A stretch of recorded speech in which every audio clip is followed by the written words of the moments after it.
Just to make things clear, today isn't the day to actually elect a Texas governor. It's just the primary, which knocks out some of the candidates.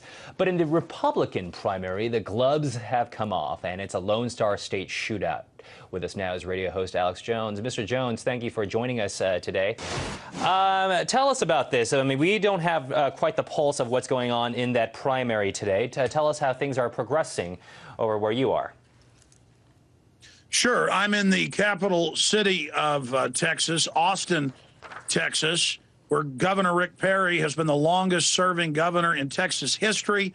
March 2nd isn't just Republican primary day here in the second most populous state. And they've said since the time of Kennedy, as Texas goes, so goes the rest of the nation.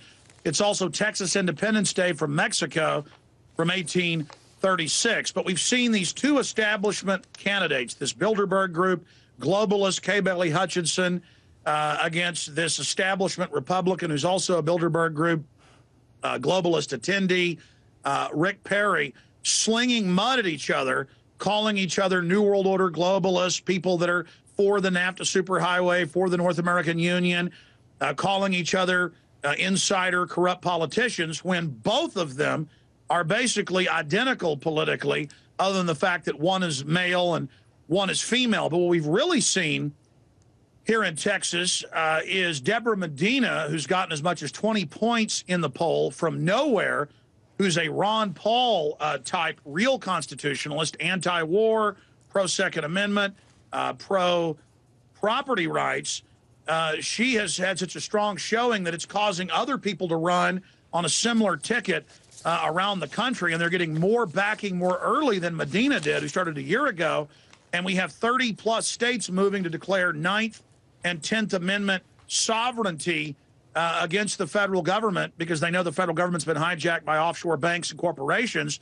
And so really we see a check against the out-of-control big government in Washington by the states. And that's the real message here, that despite the fact that Perry and Hutchinson have outspent Medina 20 and sometimes 30 to 1, still she's having an incredibly strong showing on this highly anticipated Republican primary race. This will decide who the Republican candidate for governor will be, and generally Texas goes for Republicans. So whoever wins this primary tonight has a pretty good shot of being the next governor of Texas. So the whole nation is watching this because of the states' rights issue, because we've seen in Massachusetts the Kennedy seat being lost to Scott Brown, who's a Republican. Now people are watching this Republican race for the primary for the governorship to see if the rebellion against incumbents isn't just against Democrats, but is against Republican incumbents as well. And the poll numbers show that.